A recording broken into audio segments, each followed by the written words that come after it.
ദേവദാസിയായ sister Maria Celine കണ്ണനായിക്കിൽ, sister mother Petra എന്നിവരൊക്കെ മലബാറിന്റെ മണ്ണിൽ സേവനത്തിന്റെ പുതിയ മാതൃക നൽകി വിശുദ്ധരുടെ ഗണത്തിലേക്ക് ചേർക്കപ്പെടാൻ പോകുന്നവരാണ്.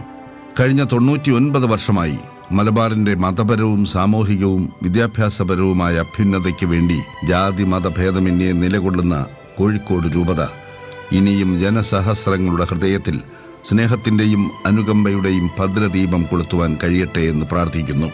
ദൈവപരിപാലനത്തിൽ ആശ്രയിച്ച് ദൈവജനനിയുടെ മാധ്യസ്ഥം യാചിച്ച് സ്വർഗീയ മധ്യസ്ഥനായ വിശുദ്ധ ഫ്രാൻസിസ് സേവ്യറിന്റെ കൈപിടിച്ച് ഇനിയും മുന്നോട്ട്.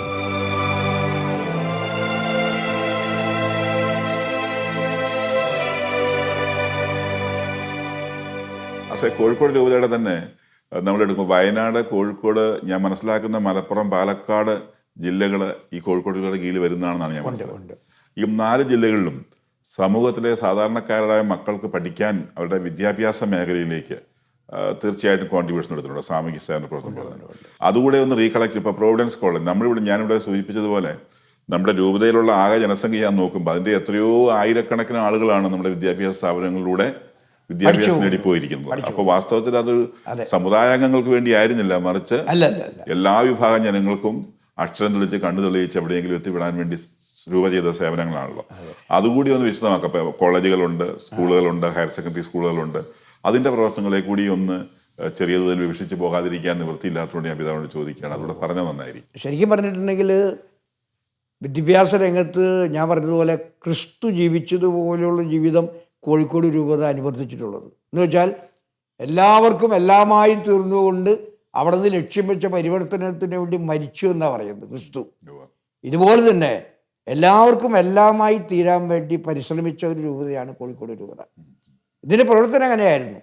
ഞാൻ നേരത്തെ നമ്മളെ കൂടി പറഞ്ഞു, കുടിയേറ്റക്കാർക്ക്, പിന്നെ ഇവിടുത്തെ ജനങ്ങൾക്ക്, അങ്ങനെയെല്ലാം പറഞ്ഞെങ്കിലും അതിലപ്പുറം നാനാജാതി മതസ്ഥർക്ക് വേണ്ടി നിലകൊണ്ട ഒരു രൂപതയാണ്. ഈ അടുത്ത കാലത്ത് നമ്മുടെ മുഖ്യമന്ത്രി ഇവിടെ ഉദ്ഘാടനം ചെയ്യാൻ വന്നപ്പോഴും അദ്ദേഹം അത് ഏറ്റെടുത്ത് പറയുകയുണ്ടായി. അതുപോലെ തന്നെ മതേതരത്വത്തിന് പ്രാധാന്യം കൊടുത്ത ഒരു രൂപതയാണെന്ന് പ്രത്യേകമായിട്ട് മുഖ്യമന്ത്രി എടുത്തു പറഞ്ഞു. കർദിനാളും അത് തന്നെ പറഞ്ഞു. രൂപത എങ്ങനെയാണ് വളർന്നത്, എങ്ങനെയാണ് ആളുകളിലേക്ക് എത്തിച്ചേർന്നതെന്ന് കർദിനാൾ ആലഞ്ചേരി പ്രത്യേകമായിട്ട് എടുത്തു പറയുകയുണ്ടായി. പിന്നെ അവിടെ ഉണ്ടായിരുന്ന മെത്രാന്മാരെല്ലാവരും അങ്ങനെയാണ് പറഞ്ഞത്. അവിടെ വന്ന രാഷ്ട്രീയക്കാരങ്ങനെ പറഞ്ഞത്. ഈ രൂപതയുടെ സ്വീകരണ മനോഭാവം, അതുപോലെ തന്നെ സഹരൂപതകളോടുള്ള സാഹോദര്യവും സ്നേഹവും പുലർത്തിക്കൊണ്ടുള്ള കൂട്ടായ്മ എല്ലാം കേരളത്തിലെ കത്തോലിക്ക സഭയ്ക്ക് തന്നെ ഒരു മാതൃകയായി തീർന്നു. ഈ കൂട്ടായ്മ തന്നെയാണ് സഭയുടെ സ്വഭാവം. സഭ സ്വഭാവത്താലെ കൂട്ടായ്മയാണ്. പങ്കാളിത്തത്തിലൂടെയാണ് സഭ അതിൻ്റെ കൂട്ടായ്മ പ്രകാശിപ്പിക്കുന്നത്. ഇതെല്ലാം ലക്ഷ്യം വയ്ക്കുന്നതും സുവിശേഷവൽക്കരണവും സഭയുടെ അജപാലനവുമാണ്. കോഴിക്കോട് രൂപതയിൽ ഇത് മാതൃകാപരമായി നിർവഹിക്കപ്പെടുന്നു എന്നുള്ളതും കൂട്ടായ്മ ഇവിടെയും സഹരൂപതകളോട് ചേർന്ന് മലബാറിലും പരിപോഷിപ്പിക്കപ്പെടുന്നു എന്നുള്ളതുമാണ് വാസ്തവത്തിൽ കേരള സഭയിലെ പിതാക്കന്മാരും ദൈവജനവും ഈ ശതാബ്ദി ആഘോഷത്തിൽ സന്തോഷിക്കുന്നതിൻ്റെ കാരണം. അപ്പോൾ ഇപ്പോൾ ചോദിച്ച ചോദ്യം എന്ന് പറഞ്ഞിട്ടുണ്ടെങ്കിൽ വിദ്യാഭ്യാസപരമായിട്ട് നമ്മളുടെ മലപ്പുറം ഏരിയയിൽ അട്ടപ്പാടിയിൽ കുറേ പള്ളികളൊക്കെ നമ്മൾ പണിതു. അട്ടപ്പാടിയിൽ വിദ്യാഭ്യാസ സ്ഥാപനങ്ങൾ ഉണ്ടാക്കി. അവിടെയെല്ലാം ഈ നമ്മൾ എന്താ പറയുന്നത് അവിടുത്തെ ജനങ്ങൾക്ക് വേണ്ടിയിട്ട് അതൊക്കെ ഉണ്ടാക്കിയത് അട്ടപ്പാടി. അപ്പോൾ അട്ടപ്പാടിയിൽ നമുക്കുണ്ട്. പക്ഷേ ഇന്നത് അട്ടപ്പാടി നമ്മൾ സുൽത്താൻ പേട്ടിന് വിട്ടുകൊടുത്തു. ഇപ്പോൾ അവരാണ് അത് നോക്കിക്കൊണ്ടിരിക്കുന്നത്. പക്ഷേ നമുക്ക് മലപ്പുറത്തുണ്ട്, അതുപോലെ പെരിന്തൽമണ്ണയിലുണ്ട്, മഞ്ചേരിയുണ്ട്, ഇങ്ങനെ കുറേ സ്ഥലങ്ങളിലൊക്കെ ദേവാലയങ്ങളുണ്ട്, സ്കൂളുകളുണ്ട്. അങ്ങനെയെല്ലാം വയനാട്ടിൽ പിന്നെ നമുക്ക് ധാരാളം സ്കൂളുകളുണ്ട്. സ്കൂളുണ്ട്, 2 ഹൈസ്കൂൾ തന്നെയുണ്ട്.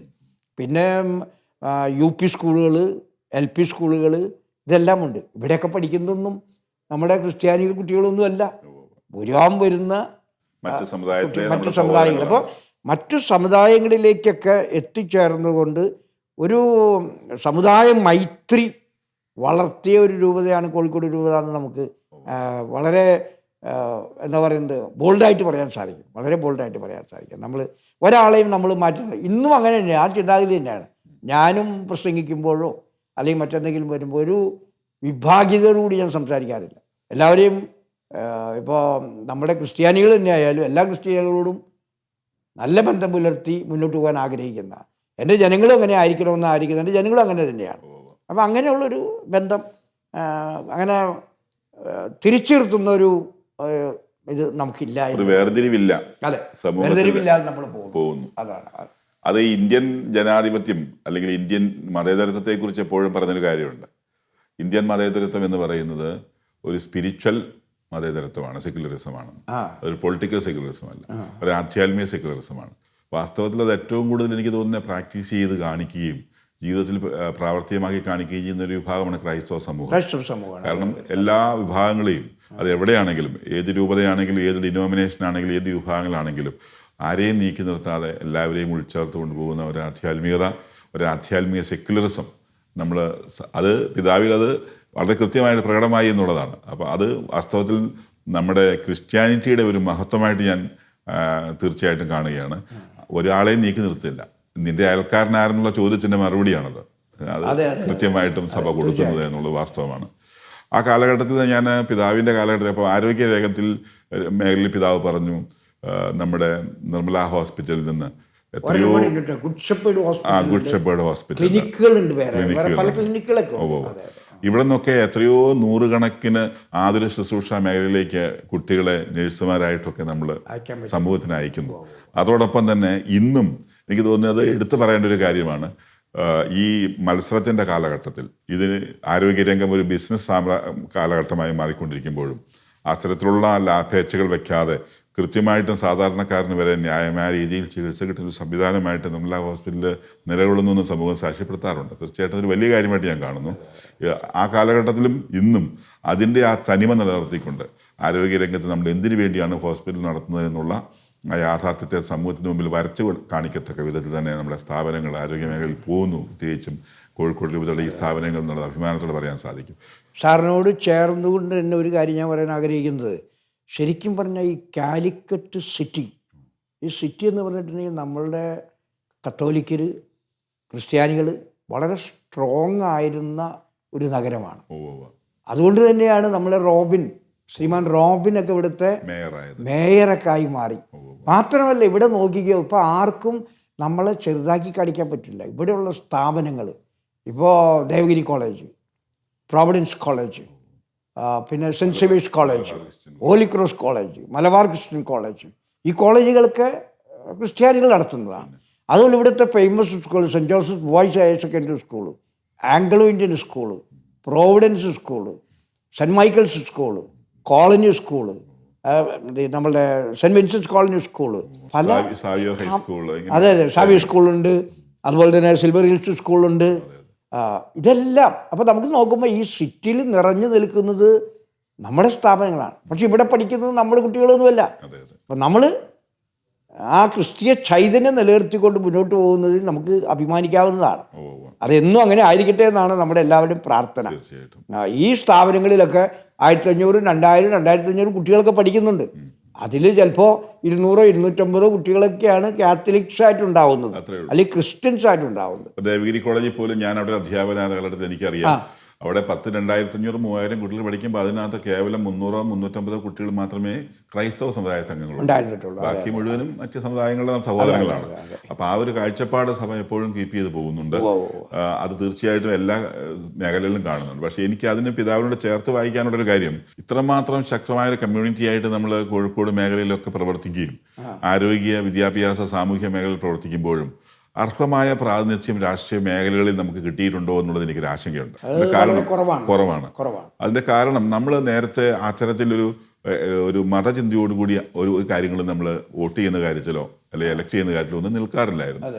പക്ഷേ ഇപ്പോൾ ഈ അടുത്ത കാലത്തായി നമ്മൾ കാണുന്നത് അതുകൊണ്ട് തന്നെ ക്രൈസ്തവ സമുദായം നേരിടുന്ന വെല്ലുവിളികളെ ഏറ്റെടുക്കാൻ ആളില്ലാതെ ആയിരിക്കുന്നു എന്നുള്ളൊരു വസ്തുത ഇല്ലാതായിരിക്കും. നേതൃത്വ സ്ഥാനത്ത് നിൽക്കുന്ന ആളുകൾ വളരെ കുറവാണ്. നമ്മുടെ ആളുകൾ വളരെ കുറവാണ്. അപ്പോൾ ആ രാഷ്ട്രീയ മേഖലയിലെ ഒരു പിന്തള്ളപ്പെടൽ, പ്രത്യേകിച്ച് ഈ സമുദായം നേരിടുന്ന പിന്തള്ളപ്പെടൽ, അതിനെ നമുക്ക് എങ്ങനെ അതിജീവിക്കാം? പിതാവിൻ്റെ അഭിപ്രായം എങ്ങനെയാണ്? കാരണം ഇത് രാഷ്ട്രീയം എന്ന് പറയുന്ന അവിഭാജ്യ ഘടകം തന്നെയാണ് നമ്മുടെ അനുദിന ജീവിതത്തിൻ്റെ.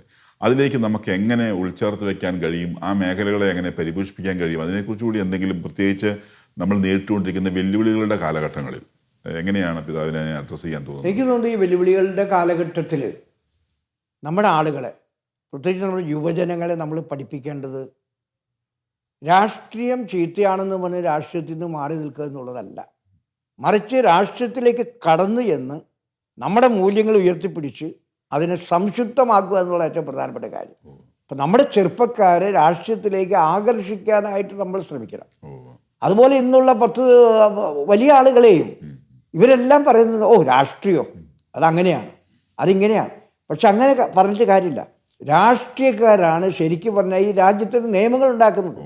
എല്ലാ തരത്തിലും നിയമങ്ങൾ, ഇപ്പോൾ ബഫർ സോണ് അല്ലെങ്കിൽ എക്കോ സെൻസിറ്റീവ് സോൺ, ഇങ്ങനെയുള്ള കാര്യങ്ങളൊക്കെ ഈ രാഷ്ട്രീയക്കാരാണ് അതിന് തീരുമാനങ്ങൾ എടുക്കുന്നത്.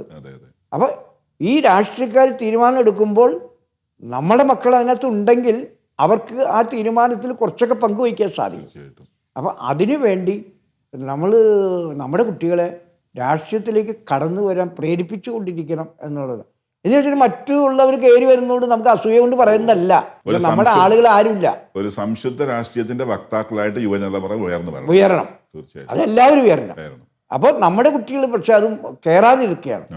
മറ്റുള്ള മതസ്ഥരൊക്കെ കയറി വരുമ്പോൾ നമ്മുടെ മതസ്ഥർ മാറിപ്പോകുന്നു. നമുക്കിപ്പോൾ താല്പര്യം വേറെ വല്ലയിടത്തൊക്കെ പോയി എന്ന് ജോലി ചെയ്ത് ജീവിക്കണം എന്നുള്ളതൊക്കെയാണ്. അവരെ ഒരിക്കലും കുറ്റം പറയാൻ പറ്റില്ല. പക്ഷെ ഇവിടെ ഉള്ളവരെങ്കിലും ഇതിനകത്തേക്ക് കടന്നു വന്ന് പ്രവർത്തിക്കാൻ ഇടവരുന്നു എന്നുള്ളതാണ്. അപ്പം ഇതിനോടനുബന്ധിച്ച് തന്നെ എനിക്ക് പറയാനുള്ള ഈ സിറ്റിയിൽ ഇവിടുത്തെ അച്ഛന്മാർ വളരെ പ്രഗത്ഭരായിട്ടുള്ള അച്ഛന്മാരായിരുന്നു. ഇപ്പം നമ്മുടെ സ്പോർട്സ് കൗൺസിലൊക്കെ ഇല്ലേ, അതൊക്കെ ഉണ്ടാക്കിയത് അച്ഛന്മാരാ. അത് ശരി. നമ്മുടെ വെർഗറ്റോണി എന്ന് പറയുന്ന ഒരു അച്ഛനുണ്ടായിരുന്നു. ആ അച്ഛനാണ് ഈ ഇവിടുത്തെ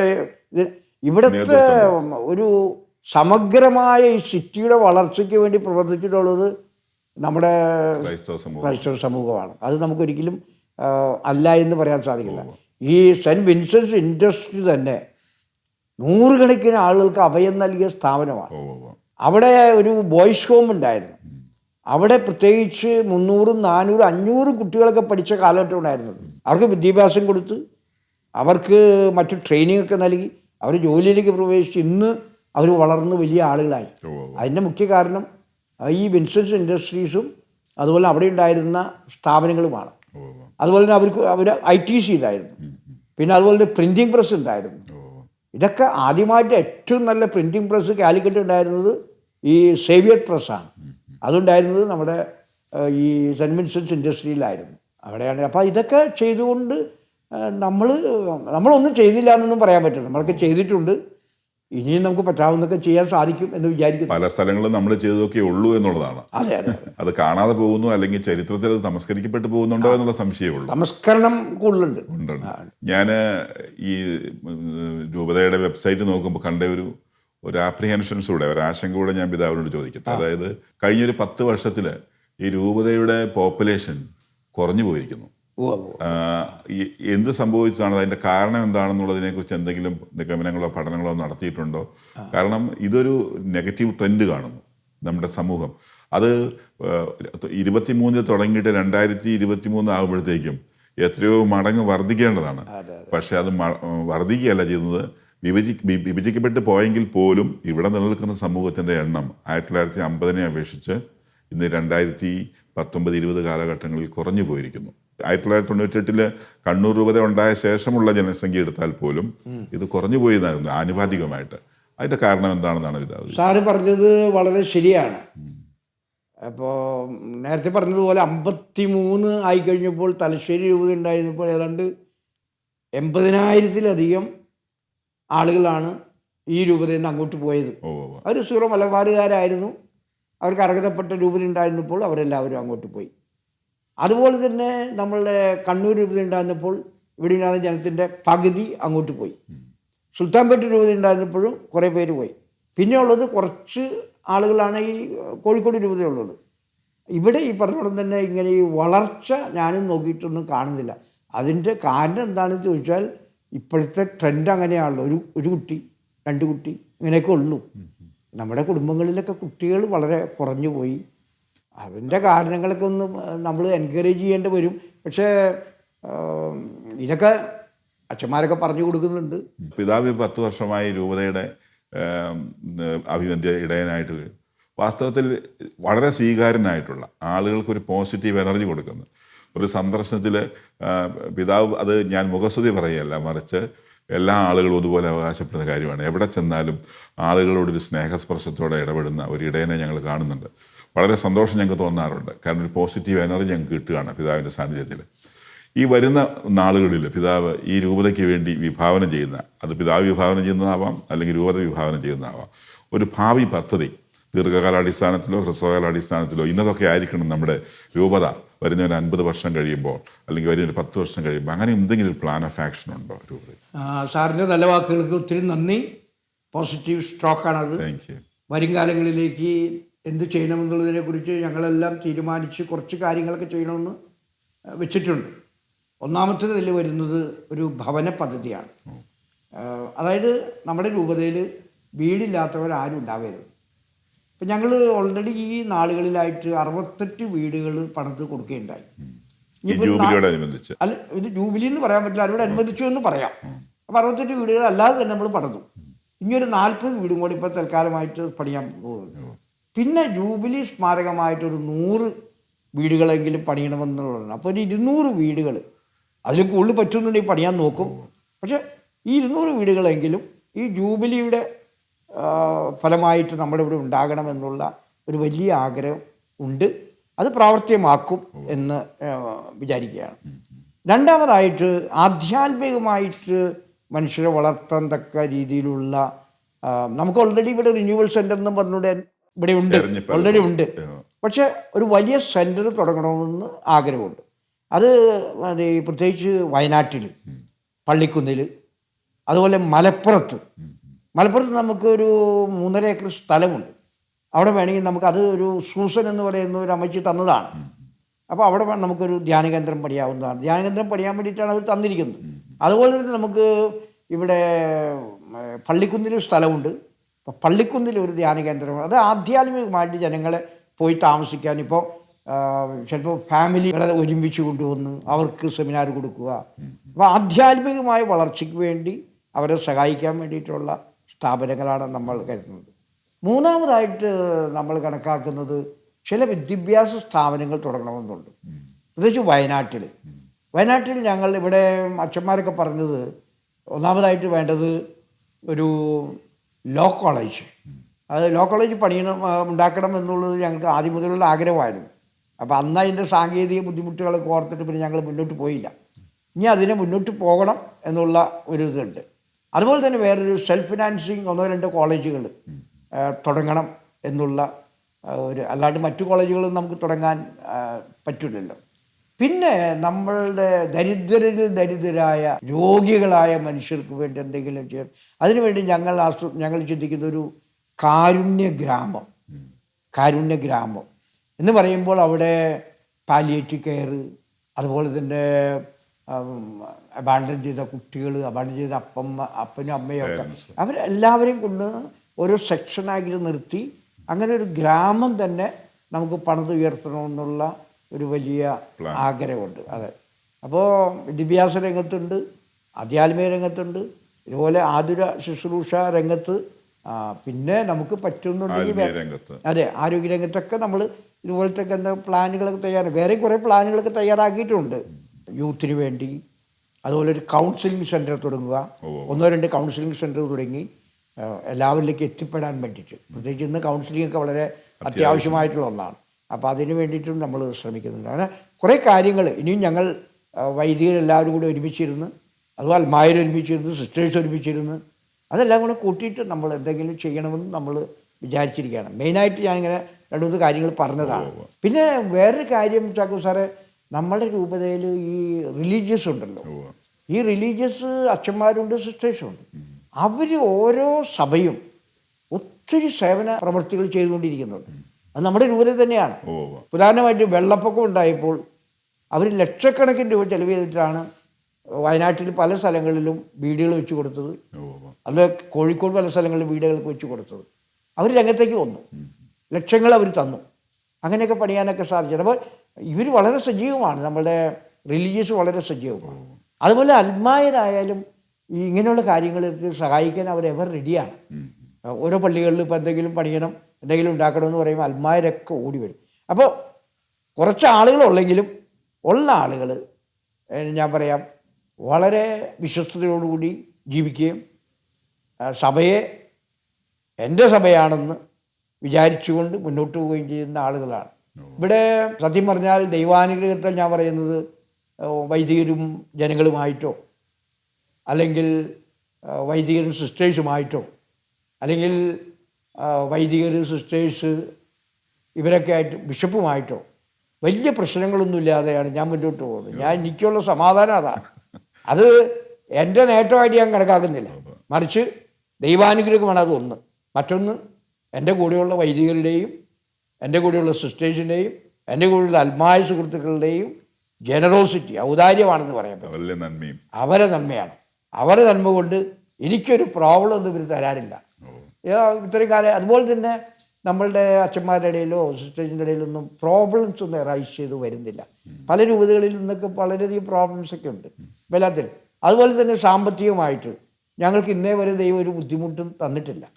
ഇപ്പോൾ നമ്മൾ സെൻറ്റ് സേവിയേഴ്സ് കോളേജ് തുടങ്ങി, അത് 7 കുട്ടികളുമായിട്ട് തുടങ്ങിയത്.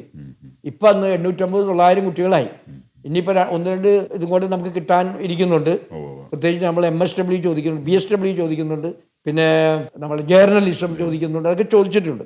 അതും കൂടെയൊക്കെ കിട്ടിക്കഴിയുമ്പോൾ അവിടുത്തെ മാനേജ്മെൻറ്റും അതുപോലെ തന്നെ പ്രിൻസിപ്പളൊക്കെ പറഞ്ഞത് നമുക്കൊരു 1000 സ്റ്റുഡൻസ് ആയിത്തീരും, അതുപോലെ ടീച്ചേഴ്സിൻ്റെ നമ്പർ കൂടും എന്നൊക്കെ പറയുന്നത്. അതൊരു വലിയ വളർച്ചയാണ്. 10 കൊല്ലം കൊണ്ടാണിത്. 10 കൊല്ലം കൊണ്ട് ആ സെൻറ്റ് സേവിയേഴ്സ് കോളേജിനെ നമ്മുടെ കാലിക്കറ്റുള്ള ഏറ്റവും നല്ലൊരു കോളേജായിട്ട് വളർത്തിക്കൊണ്ടുവരാൻ നമുക്ക് സാധിച്ചു എന്നുള്ളത് ഒരു അഭിമാനകരമായിട്ടുള്ളൊരു കാര്യമാണ്, കാര്യമാണ്. അപ്പോൾ നമ്മൾ അതിനകത്തൊക്കെ ഞാനിപ്പോൾ ഇവിടെ വന്നിട്ട് അങ്ങനെയുള്ള കാര്യങ്ങളിലാണ് കൂടുതലായിട്ട് കോൺസെൻട്രേറ്റ് ചെയ്യുന്നത്. പിന്നെ പലപ്പോഴും ഇപ്പോൾ ചില ബിഷപ്പുകാരൊക്കെ വന്നു കഴിയുമ്പോൾ നിങ്ങൾ ചാക്കോസാറിന് അറിയുന്ന പോലെ ഈ പഴയ പള്ളികളൊക്കെയാണ്, ആ പള്ളികളുടെ റിപ്പയർ, കളത്തിപ്പറമ്പ് പിതാവ് വന്നിട്ട് മാഗിപ്പള്ളി റിപ്പയർ ചെയ്തു, വൈത്തിരി പള്ളി റിപ്പയർ ചെയ്തു, കത്തീഡ്രൽ 2-3 കോടി രൂപ വേണം ഒന്ന് റിപ്പയർ ചെയ്യാൻ വേണ്ടിയിട്ട്. അതിൻ്റെ സ്ട്രക്ചർ നിലനിർത്താനും അതിൻ്റെ എല്ലാം കൊണ്ടുപോകാനായിട്ട് ഒത്തിരി രൂപ ചിലവ് വരും. അപ്പോൾ അങ്ങനെയുള്ള കാര്യങ്ങളൊക്കെ ചെയ്തിട്ടാണ് കൊണ്ടുവരുന്നത്. ഇപ്പോൾ അതുപോലെ നമുക്കിപ്പോൾ ഒരു ബുദ്ധിമുട്ട്, പല സ്കൂളുകളും കണ്ടു പണിതാണ്, അതൊക്കെ പുതുക്കി പണിയണം, അത് ലക്ഷങ്ങൾ ചിലവ് വരും. അപ്പോൾ അങ്ങനെയുള്ള ചിലവുകളുണ്ട്. അപ്പോൾ ഇങ്ങനെയുള്ള കാര്യങ്ങൾ ചില സ്ഥലത്ത് പള്ളികൾ സ്ഥാപിക്കേണ്ടി വരും, ചില സ്ഥലങ്ങളിൽ സ്കൂളുകൾ സ്ഥാപിക്കേണ്ടി വരും. അങ്ങനെ നമ്മളെല്ലാം ചെയ്തുകൊണ്ടിരിക്കുന്നുണ്ട്. പക്ഷേ എനിക്ക് ഇനിയും കുറച്ച് കാര്യങ്ങളൊക്കെ ചെയ്യണമെന്ന് ആഗ്രഹമുണ്ട്. ചില കാര്യങ്ങളൊക്കെ നമ്മുടെ മനസ്സിലുണ്ട്. അതെല്ലാം ചെയ്ത് ഇങ്ങനെ രൂപതയെ വളർത്തിക്കൊണ്ട് വരണം എന്ന്.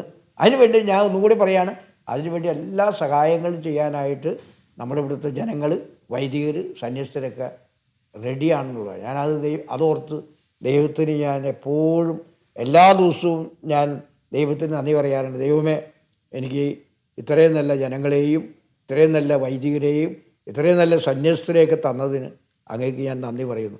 മാത്രമല്ല ഈ രൂപതക്കാർ മാത്രമല്ല, ഇപ്പം സാറായാലും അതുപോലെ മറ്റുള്ള ആളുകളായാലും എന്നോടൊക്കെ അവരൊക്കെ വളരെ സ്നേഹപൂർവ്വമാണ് പെരുമാറുന്നതും എന്നെ നോക്കി കാണുന്നതൊക്കെ അങ്ങനെയാണ്. അത് വളരെ അഭിമാനമുള്ള കാര്യമാണ്. ഇതൊക്കെ ഞാൻ കണക്കാക്കുന്നത് ഓൾ ഗ്രേസ്, എല്ലാം കൃപയാണ്, എല്ലാം ദൈവത്തിൻ്റെ അനുഗ്രഹമാണ്. അത് വലിയൊരു നേട്ടമായിട്ട് ഞാൻ കണക്കാക്കുകയാണ്. പിതാവിൻ്റെ ഒരു പോസിറ്റീവ് ചിന്ത തീർച്ചയായിട്ടും ഞങ്ങൾക്കും അതൊരു പോസിറ്റീവ് ചിന്തയ്ക്ക് കാരണമാവും. ഇത്തരത്തിലുള്ള ഒരു പോസിറ്റീവ് ആറ്റിറ്റ്യൂഡ് ഒരു ഇടയനുണ്ടാകുക, അല്ലെങ്കിൽ ഇടയ നേതൃത്വത്തിനുണ്ടാകുക എന്ന് പറയുന്നത് തീർച്ചയായിട്ടും ഈ കാലഘട്ടത്തിന് വലിയൊരു അനുഗ്രഹമാണ്. ഞാൻ ഈ 100 വർഷത്തെ പിതാവിൻ്റെ ഈ രൂപതയെക്കുറിച്ചുള്ള ഒരു വിവരണവും കാര്യങ്ങളൊക്കെ പറഞ്ഞിട്ട് അവസാനമായിട്ട് പിതാവിന് ഈ ജനത്തിന് കൊടുക്കാനുള്ള ഒരു ശതാബ്ദി, ഒരു സെൻറ്റിനറി സന്ദേശം എന്തെങ്കിലും ഉണ്ടോ പിതാവിന് കൊടുക്കാനായിട്ട്? അതായത് ഈ ജൂബിലിയുമായി ബന്ധപ്പെട്ട് പിതാവിൻ്റേതായിട്ടുള്ളൊരു സന്ദേശം, അത് പിതാവിൻ്റെ അജപാലനത്തിലുള്ളവർക്ക് മാത്രമല്ല പൊതുസമൂഹത്തിന് കൊടുക്കാനായിട്ട് പിതാവിൻ്റെ സന്ദേശം എന്തെങ്കിലും ഉണ്ടോ എന്നറിയാൻ താല്പര്യമുണ്ട്. പ്രിയപ്പെട്ടവരെ, പ്രത്യേകിച്ച് ഷാലോമിലെ പ്രേക്ഷകരായ എൻ്റെ സഹോദരങ്ങളെ, നമ്മുടെ ഫ്രാൻസിസ് പാപ്പ പറയുന്നത് ഫ്രത്തേലി തൂത്തി എന്നാണ്. എല്ലാം സഹോദരൻ, എല്ലാം സഹോദരങ്ങൾ എന്നാണ്. ഈ ഒരു മൂല്യം നമ്മൾ ഈ കാലഘട്ടത്തിൽ ജീവിച്ചേ മതിയാകും. ഞാൻ എപ്പോഴും പറയാറുള്ളത്, അബൂബക്കറും നബീസയും ഇല്ലാത്തൊരു ഇന്ത്യ നമുക്കുണ്ടാകരുത്. സതിയും വാസുവും ഇല്ലാത്തൊരു ഇന്ത്യ നമുക്കുണ്ടാകരുത്. ജോസും മേരിയും ഇല്ലാത്തൊരു ഇന്ത്യ ഉണ്ടാകരുത്. നമ്മുടെ ഇന്ത്യയുടെ സംസ്കാരം അബൂബക്കറും നബീസയും സതിയും വാസുവും ജോസും മേരിയും എല്ലാം ഉൾപ്പെട്ടതാണ്. അപ്പോൾ ഒരു വിഭാഗത്തെ മാറ്റി നിർത്തിക്കൊണ്ട് ഇവിടെ ഒരു സംസ്കാരം വളരില്ല. അതുകൊണ്ട് എല്ലാവരെയും സ്വീകരിക്കുവാൻ, എല്ലാവരെയും ഉൾക്കൊള്ളുവാൻ കഴിയുന്ന മനസ്ഥിതി നമുക്കുണ്ടാകണം. ഈ മനോഭാവം നമുക്കില്ലെങ്കിൽ ഇന്ത്യ എങ്ങനെ നിലനിൽക്കും? പരസ്പരം കലഹിക്കാനും പരസ്പരം വഴക്കിടുവാനാണ് നമ്മൾ ഒരുങ്ങുന്നതെങ്കിൽ എങ്ങനെയാണ് ഈ രാജ്യം നിലനിൽക്കുക? ഈ രാജ്യത്തിൻ്റെ പുരോഗതിക്ക്, ഈ രാജ്യത്തിൻ്റെ വളർച്ചയ്ക്ക് ഇവിടെയുള്ള ആളുകൾ സഹോദരങ്ങളെപ്പോലെ ജീവിക്കേണ്ടതിൻ്റെ ആവശ്യകത നമ്മൾ ഓരോരുത്തരും ഊന്നിപ്പറയേണ്ടത് അത്യാവശ്യമാണെന്ന് ഞാൻ കരുതുകയാണ്. ഇത് കാലഘട്ടത്തിൻ്റെ ആവശ്യമാണ്. ഇത് കാലഘട്ടം നമുക്ക് കാണിച്ചു തരുന്നൊരു അടയാളമാണ്. എല്ലാവരും സഹോദരങ്ങളെപ്പോലെ ജീവിക്കുന്നത്. ജാതി വേണം, മതം വേണം, എല്ലാം വേണം. പക്ഷെ അതിനപ്പുറം എല്ലാവരും മനുഷ്യരാണ്, ദൈവത്തിൻ്റെ മക്കളാണ്, നമ്മൾ ഒരുമിച്ച് ജീവിക്കേണ്ടവരാണ്. ഈ ഭൂമിയിൽ നമ്മളെല്ലാവരും ഒരുമിച്ച് ദൈവമാക്കിയിരിക്കുന്നത് സ്നേഹിച്ച് ജീവിക്കാൻ വേണ്ടിയിട്ടാണ്. ആ കാര്യം നിങ്ങൾ ഒരിക്കലും മറക്കരുത്. അതിന് കൂടുതൽ പ്രാധാന്യം കൊടുക്കണം. എനിക്ക് നിങ്ങളോട് പ്രേക്ഷകരായി നിങ്ങളോട് പ്രത്യേകമായിട്ട് പറയാനുള്ളത്, ഈ ഒരു സംസ്കാരം വളരണമെങ്കിൽ നിങ്ങൾ ഓരോരുത്തരും ഒരു അഞ്ചാമത്തെ സുവിശേഷമായി മാറണം. നിങ്ങൾക്കറിയാമല്ലോ, മത്തായിയുടെ സുവിശേഷമുണ്ട്, മാർക്കോസിൻ്റെ സുവിശേഷമുണ്ട്, ലൂക്കായുടെ സുവിശേഷമുണ്ട്, യോഹന്നാന്റെ സുവിശേഷമുണ്ട്. പിന്നെ ഒരു അഞ്ചാമത്തെ സുവിശേഷം ഏതാണ്? എൻ്റെയും നിൻ്റെയും നിങ്ങളുടെയും ജീവിതമാണ്. നിങ്ങൾക്കറിയാമോ, മത്തായിയുടെ സുവിശേഷമോ മാർക്കോസിൻ്റെ സുവിശേഷമോ ലൂക്കായുടെ സുവിശേഷമോ യോഹന്നാന്റെ സുവിശേഷമോ നമ്മുടെ ചുറ്റുപാടുമുള്ള ഹിന്ദുക്കളോ മുസ്ലിങ്ങളോ ഒന്നും വായിച്ചിട്ടുണ്ടാവില്ല. അവർ വായിക്കുന്ന ഏക സുവിശേഷം എൻ്റെയും നിങ്ങളുടെയും ജീവിതമാണ്. ആ ജീവിതത്തിൽ ക്രിസ്തുവിൻ്റെ പരിമളം പരത്തുവാനായിട്ട് നമുക്ക് കഴിയുന്നുവെങ്കിൽ നമ്മുടെ ജീവിതം വിജയിച്ചു, മറ്റുള്ളവരുടെ ജീവിതവും വിജയിക്കും. ഇവിടെ നന്മ ചെയ്യുന്നവരാരും വിമർശിക്കില്ല. ഇവിടെ ക്രിസ്തുവിൻ്റെ സുവിശേഷം യഥാർത്ഥത്തിൽ ജീവിക്കുന്നവനെ ആരെങ്കിലും വിമർശിക്കൂ? കാരണം ക്രിസ്തുവിൻ്റെ സുവിശേഷം സ്നേഹിക്കുക എന്നുള്ളതാണ്, എല്ലാവരെയും ഉൾക്കൊള്ളുക എന്നുള്ളതാണ്, എല്ലാവരെയും സ്വീകരിക്കുക എന്നുള്ളതാണ്. അതിനുവേണ്ടി വേണമെങ്കിൽ മരിക്കാൻ പോലും തയ്യാറാണെന്ന് പറഞ്ഞ യേശു ക്രിസ്തുവാണ്. അപ്പോൾ ആ ഒരു സത്യം മനസ്സിലാക്കിക്കൊണ്ട് നിങ്ങൾക്ക് ഓരോരുത്തർക്കും ജീവിക്കാൻ സാധിക്കട്ടെ എന്ന് ഞാൻ പ്രത്യേകമായി ആശംസിക്കുകയാണ്. നിങ്ങളെല്ലാവരും ദൈവം അനുഗ്രഹിക്കട്ടെ, നിങ്ങളോടുകൂടെ ദൈവം ഉണ്ടായിരിക്കട്ടെ. നിങ്ങളുടെ എല്ലാ കാര്യങ്ങളിലും ദൈവത്തിൻ്റെ അനുഗ്രഹം, ദൈവത്തിൻ്റെ കൃപ ഓരോ നിമിഷവും ഉണ്ടായിരിക്കട്ടെ എന്ന് ഞാൻ പ്രത്യേകമായിട്ട് ആശംസിക്കുന്നു. God bless you all. പ്രിയപ്പെട്ട പ്രേക്ഷകരെ, ക്രൈസ്തവ സമൂഹം ഇന്ത്യക്ക് ചെയ്ത സംഭാവനകളെ കുറിച്ച് നമ്മൾ ചിന്തിക്കുമ്പോൾ പലപ്പോഴും ചരിത്രത്തിൻ്റെ തെറ്റായ വഴികളിലൂടെ പലപ്പോഴും പലതും നമ്മളെ നയിക്കാറുണ്ട്.